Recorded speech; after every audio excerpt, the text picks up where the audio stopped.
Hi, this is Olajide from CTF Security and welcome to the 24th day of TryAcme Advent of Cyber 2023.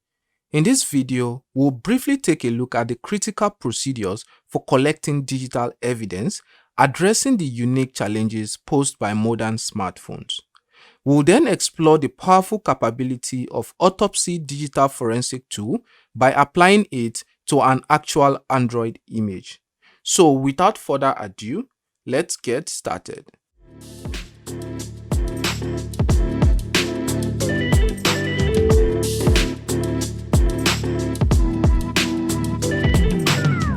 Hello and welcome back to today's task on mobile analysis. And today's tagline is, "You are on a naughty list, Mark Greedy."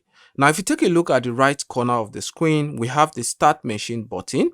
And when we click on this button, it's going to take approximately 2 to 3 minutes for our machine to fully load. And while the machine continues to load, let's use this opportunity to take a look at what we have on the storyline for this task.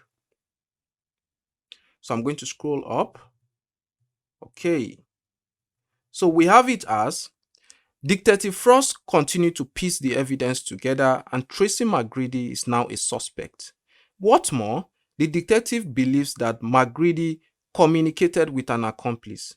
Smartphones are now an indispensable part of our lives. For most of us, we use them to communicate with friends, family members, and colleagues, browse the internet, shop online, perform e-banking transactions, and many other things.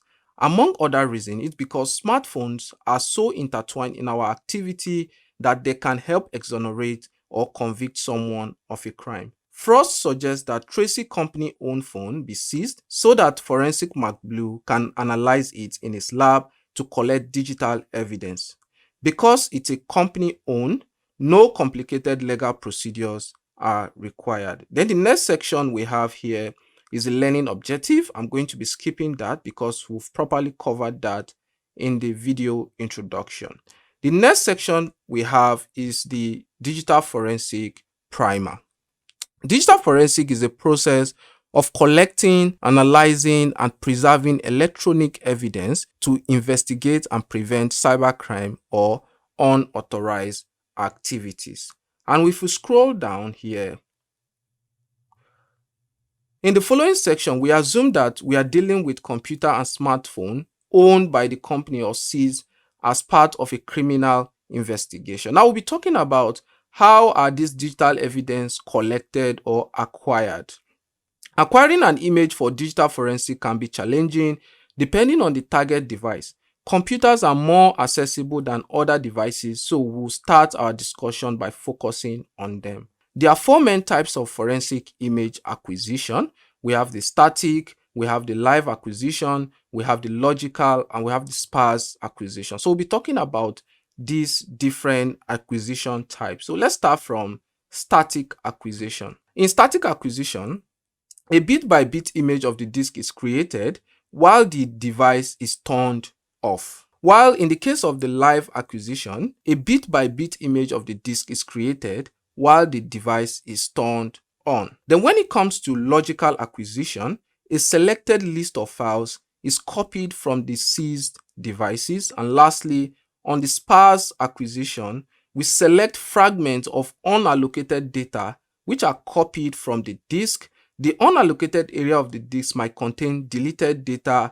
However, this approach is limited compared to static and live acquisition because it doesn't cover the whole disk. Now let's scroll down a bit. Now let's consider the following two scenarios. The first is the seized computer is switched off, and the second is as part of the cybercrime scene, the investigator stumbled on the live computer that is switched on. So let's see how we can acquire the digital evidence in these two scenarios. Now imagine the evidence is a Windows 10 laptop that is switched off. We know that by default, the disk is not encrypted. We should not turn it on, as this will make some changes to the disk and tamper with the evidence. As a result, removing the hard drive or SSD from the laptop and cloning it is a relatively simple task.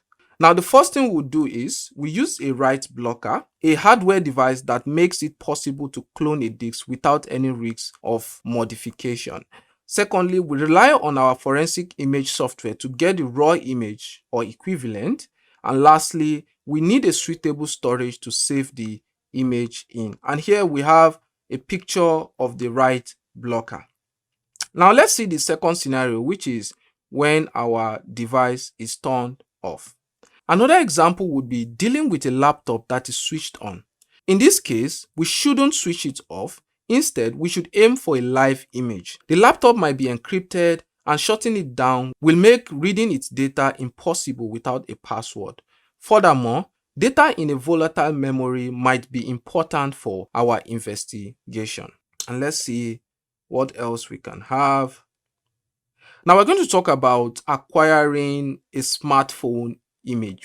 Smartphone is a common digital device that we can expect to encounter. Modern smartphones are now encrypted by default, which can be a challenge for digital forensic. Without a decryption key, encrypted storage looks literally like random data.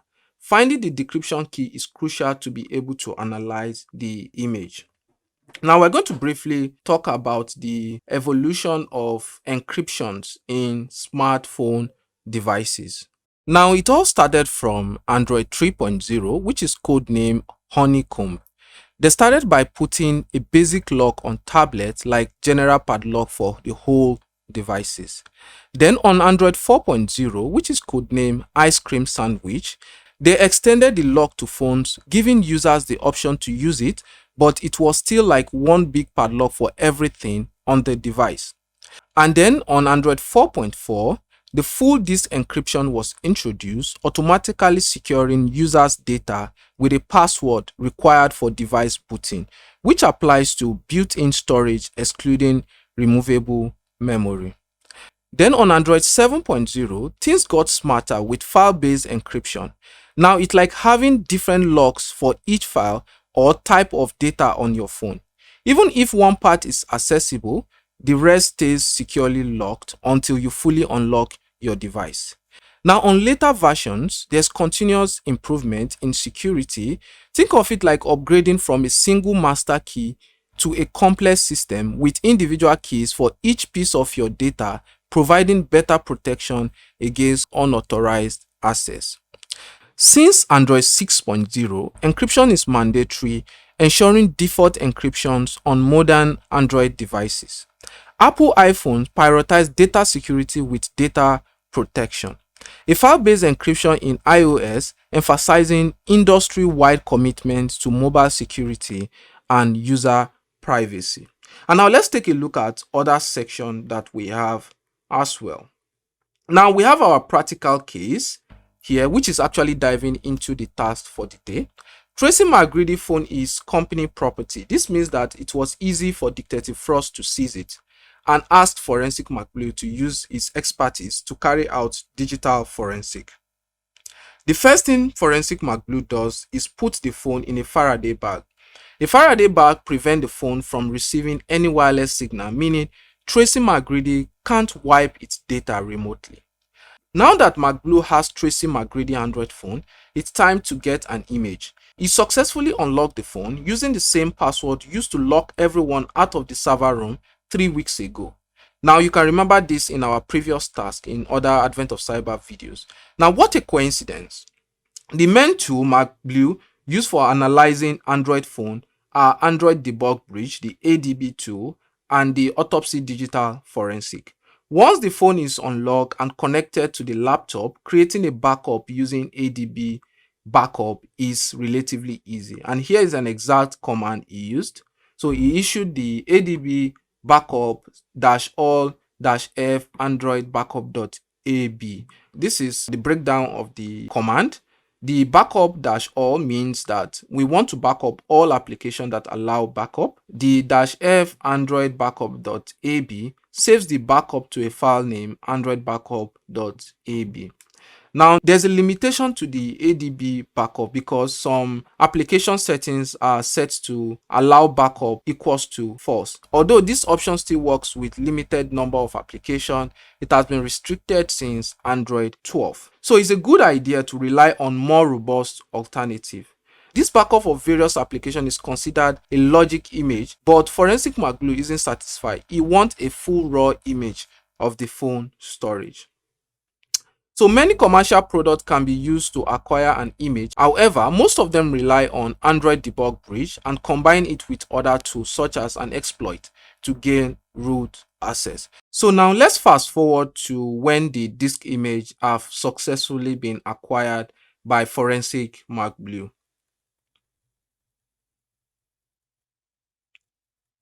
All right, great. So now it says, now all we have to do is to import the image into Autopsy. The steps are straightforward as we see in the screenshot below. Once we start Autopsy, we see a dialog box asking whether we want to create a new digital forensic case or open an existing one. So let's just jump into the forensic application. So first of all, I want to open this on a bigger tab so that we can see every section of the screen. Then I'm going to right click on the Autopsy, open.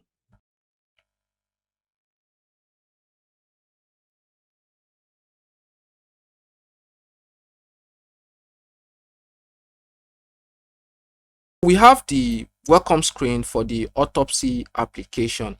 What we're going to do first of all is to create a new case. Click on the new case. Now let's quickly fill in the case name. I'm going to use the 001 and let's go ahead and choose single user.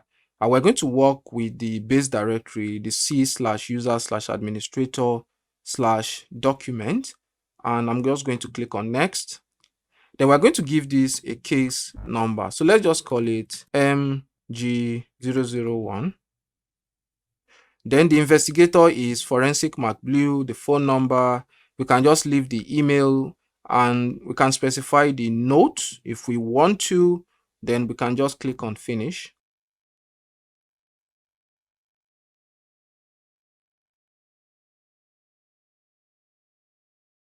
All right, cool. So the next thing we're going to do is to add our data source. So we're going to allow Autopsy to generate new host name based on the data source. And then let's just go ahead. Let me take this up a little bit. So we'll go ahead and click next. Then we need to select our data source type. In this case, we are using a disk image. I'm going to select that and click on next. Then the path to the file we want to analyze. So I'm going to click on browse. Then we can select the Android device, which is located in the download directory of our machine. So I'm going to select Android MacGreedy. Then I'll click on the open. And you can see that the file is .image extension. Now you could also set other things like if you have the MD5 file hash or if you have the SHA-1 file hash, you can also fill this information here. But note, these values will not be validated when the data source is added. So always put that in your mind. So let's click on next. And we have different ingest module, which is going to act on our data here. So you can quickly just go through some of them.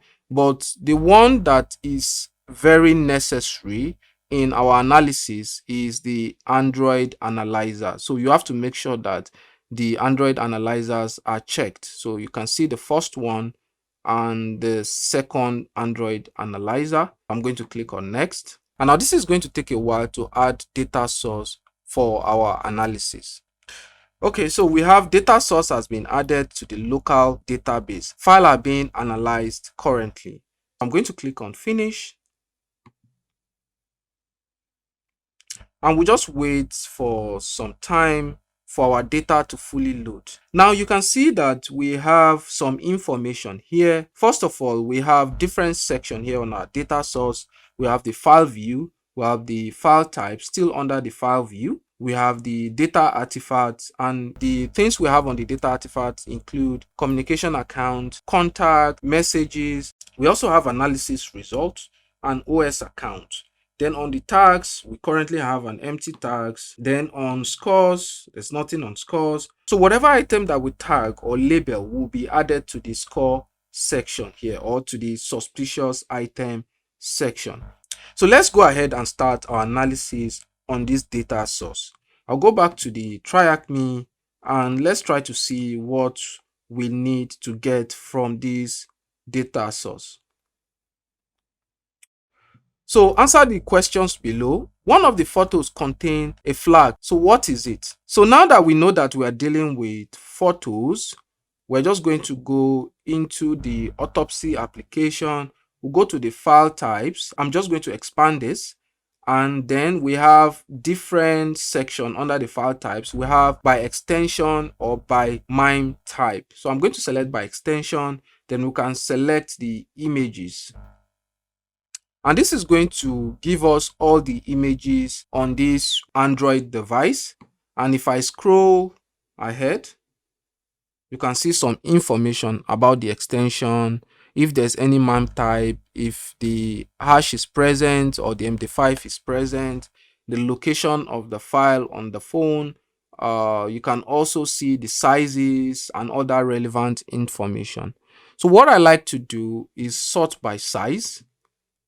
So once you click on it the first time, it's sort by ascending order, and if you click on it again, by descending order. So we have the 2710 kilobyte, I guess. So if you scroll, let's try to enlarge the screen a bit. Let's take this up. I think that is because Autopsy is still analyzing some files from the Android migrity.image files that we have. So I'm going to stop this. Let's stop that. Are you sure you want to cancel analyzing file from Android migrity.image? So yes. Okay. So let's try to move this up a bit. All right, cool. So let's click on the first image and see what we have. Nothing, nothing, nothing. Okay, so let's continue scrolling. Continue.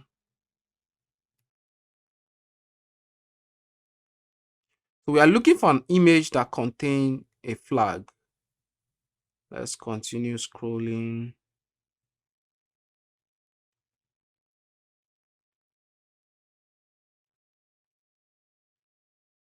Okay, I think I found it. So we have the first file here and it is called, let's see the name of the file. Can we get the name of the file? Okay, the name of the file is bod2.jpg. So what I'm going to do is right click on this file and I'm going to add file tag, and then I'm going to click on notable item. So you can see that that has been added to the bad item on the tag here. So what we're going to do is continue our analysis, but first of all, let's just fill this into the answer section. So THM Digital Forensic, that is our flag. THM Digital underscore forensic. I hope that's correct. Okay. So the next question says, what name does Tracy use to save Detective Frost's phone number? Let's go ahead back to our autopsy. And this time around, we're moving away from the file view. So let's collapse that view. And we're going to move to contact, since we want to discover what name Tracy used to save Detective Frost's phone number. So let's go to contact, and we have 17 contacts on this mobile device. And let's go through the contact here. We have admin MacBlue, Detective Frost Carrock. So we can see that that is the name that was used to save Detective Frost's phone number. So I'm going to right click. Can I see that in properties? Okay, cool. Let's just copy that. Doesn't allow me to copy. So let's go and just fill it in. The detective what? Carrot nose.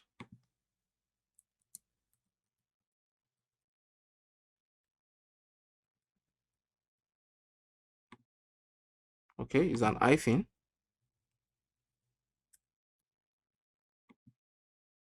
All right, that was correct.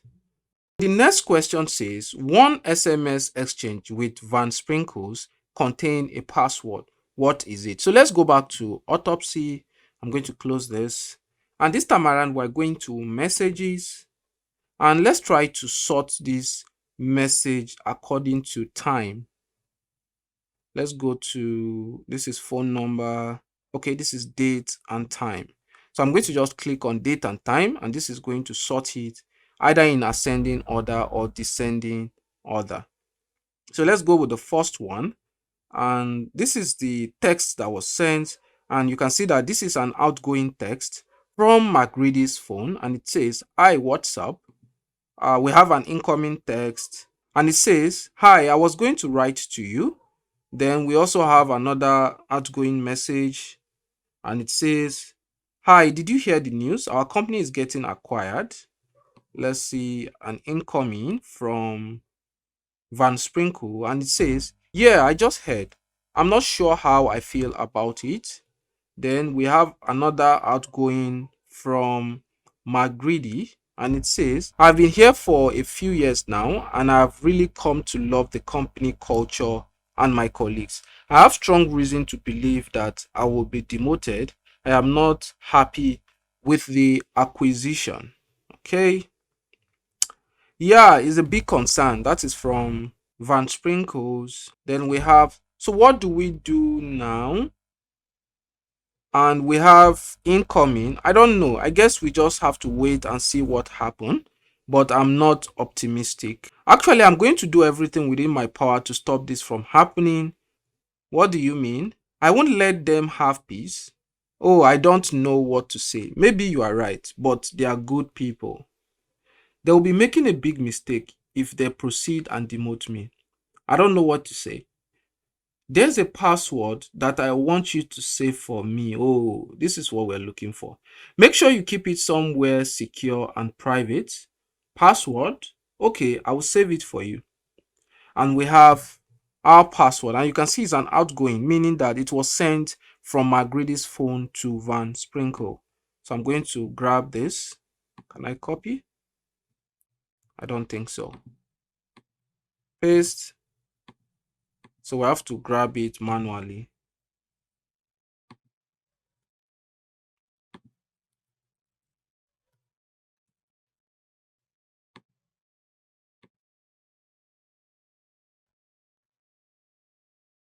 Submit. And that was correct. And for the last question, it says, if you have enjoyed this room, please check out the autopsy room. I'm just going to click on complete. And that is all. We have finally completed the mobile analysis room on the TryAcme Advent of Cyber 2023. Now you could also take a look at other section of the autopsy, and let's just mark this particular message, which is this one. I'm going to right click, and I'm going to also add to notable item. Okay, so let's go back to the contact, and not forgetting we were actually looking for Detective Frost's name on the contact here. So let's also add that to notable item. All right, nice. Now that we have all what we want, we can generate a report from this autopsy result. Now let's go to tools, and we're going to go to generate report. So we're going to use the HTML report module, and let's say we have an header. We're going to use THM as the header and THM forensics as the footer. Then we're going to click on next. Select which data source to include. Now we know that we only have one data source, which is the Android MacGreedy.image. So we are going to make sure it's being checked. Then we're going to select next. Now select which data to report on. So we're going to select only specific tag result, which is the notable item that we have. I'm going to click on finish, and this is going to generate our report. As you can see, it says HTML report complete. So what I'm going to do is to locate this particular part on my local machine to view my report. Now let's go to our local machine. I'm going to fire up the Explorer, and let's check that again. That is on document 001 report. Okay, good. So let's go back to the Explorer. We'll open the document. We'll go to the 001, which is the case. Then we'll go to autopsy report. Then we'll go to 001 HTML report, which is the actual file. Then we can access our report file in here.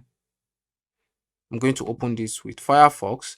And while that is opening, we can also, okay, cool. So while that is opening, we can also access the content of our extracted data, and you can see them here, what made up the whole report that we generated. So let's go back to our report. I'm going to minimize this, and you can see that we have our footer and our header that we just added to our report here, the THM forensic. Now let's scroll up. We have some information about the case, including case numbers, number of data, and number of sources in the case, and the examiner, which is Forensic MacBlue. We also have the image information, where it is located here, and a time zone. So we just worked with the default time zone. We also have the list of different ingest module that was used for our analysis and their respective version in here. If you take a look at, let's scroll down a bit. Do we have any additional information? Okay, cool.